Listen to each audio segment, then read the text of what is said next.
Okay, it's day 84. This is part 2. This is Glenn Simpson's testimony that Dianne Feinstein gave, and this is very helpful. I thought it was just going to be a whitewash, but some of the questions were actually good. We're only to page 16 out of 290 some pages, but we see that there's an LLC. Someone asked him, LLC, this many times a limited liability corp can be a front for a shell company because it hides the owners. But like a Marushka doll, you can kind of go through the LLCs and go down to what they actually own. And this codex, he actually spelled it out for the committee, CAUDEX, starts in Wyoming. I immediately thought of uranium mines. Hey, we need truckers from Uzbekistan, Saipov truckers, to take them. This is a massive amount, 20% of iron ore, or excuse me, uranium ore. It has to be reduced somewhere to yellow cake. So there's going to be some reduction. I'm thinking it's going to be reduced somewhere in Utah. But then the yellow cake is then moved to Tennessee. Well, where's the next LLC? It's Tennessee, because once you get it to Oak Ridge, in order to get it to be fuel, you're going to have to spin it either in Ohio or you're going to have to spin it in Kentucky. One of them at those two plants that we've talked about. The one that I was about 30 miles away from in Ohio, in Piketown, before the parallel construction happened. Then, where are you going to get your drivers? Well, the first place they're going to get a driving degree or a driving license or whatever is Lafarge Concrete. This next company was in France. And now I don't know if this is Lafarge Concrete or not. It's a cutout to do business with Lafarge is what I'm saying. You have to hire drivers and so forth. But the concrete business, as I've said before, is the best way in the world to launder money. This was the Hades story with Lafarge Concrete. Then the next shell leads to Estonia. And I thought of, well, there's where you're getting your Chechen recruits. Is this Chechnya all over again? Is this the Boston bombing all over again? Is this all the recruits for Syria are all Chechen from the same Estonia point? Is this the same FBI guy, recruiting all these guys? Also, Estonia, if you don't know it, is a big money laundering hub. It's where a lot of online gaming, online poker and so forth is based there. There's a lot of programmers also there that are recruited from St. Petersburg, which was the old hub for KGB. It was actually Vladimir Putin's old training and center for the KGB, not far from Tallinn, Estonia, by boat.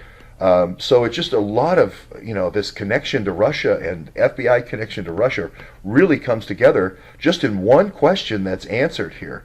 And if you don't know, the codex is kind of a play on the caudate. The caudate nucleus in the brain obviously controls the motor functions. That's where you get your Parkinson's if you have a problem with caudate functions. Is it just an entendre for the motor, all the truckers, all the Saipov truckers?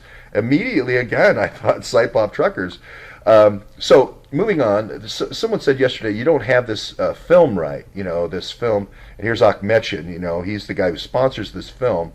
And guess where he sponsors it? Who he's been supporting? The Kazakhstan regime. Does that sound familiar? Does that sound like Uranium One?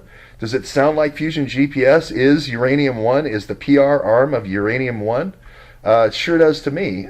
So anyway, the film, if you don't remember, it's Justice for Sergei. And the problem is that the filmmakers, when they get commissioned by the CIA or whoever, FBI, they don't know that they're making a propaganda film. And I watched this, and I watched the metadata of all the people interviewed. I will guarantee this Neborov guy does not know. He's a great director, actually. It's a beautiful film. Does not know the actual facts of the situation, okay? And I'll just go to the clip of the film really quickly, and you can see it here. This is Bill Browder, what you just saw there, of Hermitage Capital, and I'll explain this. I'd like to explain to you how Russia really works today. Sergei Magnitsky wasn't an oligarch. He wasn't a human rights activist. He wasn't a politician. He just happened to be a tax lawyer working for the wrong client. It all starts on November 13th, 2005. I was running the largest investment fund in Russia called the Hermitage Fund. We were fighting for better corporate governance and for shareholders' rights. And so when you hear a line like that, CIA lie. So here's Browder, and basically he hires this guy Magnitsky, and he says, you run the books.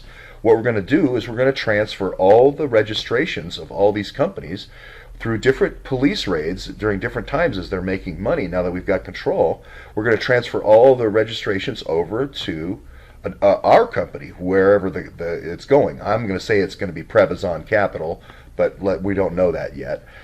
Just through Cyprus and Gubarov, but we don't know. We're not quite there yet. But anyway, we don't know. But HSBC is the corporate trustee, so HSBC has to make the decision when you transfer a corporate, all the seals and different articles of incorporation. When you transfer all that over, which I think it all moved to Cyprus, just we don't know that yet. And they can just recognize it and say, "Oops, you're out of it, Hermitage." So Hermitage was this drill a pin in the bottom of an egg and drain everything out, and then when you're done, you crush the egg, and that's Hermitage. So anyway, I hope that the person who was so angry, the Russian dissident, was so angry at me of saying I didn't recognize the film was propaganda. What I wanted to say is most of the people involved in the film, as a matter of fact, every person involved in this film did not know what I just said, that Bill Browder was the CIA, FBI guy that was draining Hermitage of all this stuff. Now, Bill's welcome to sue me if he wants. And, of course, you have the obligatory session in front of Congress where you righteously talk about how we need sanctions now. Or need to remove sanctions, whatever the case may be, whatever is the most profitable thing of the day.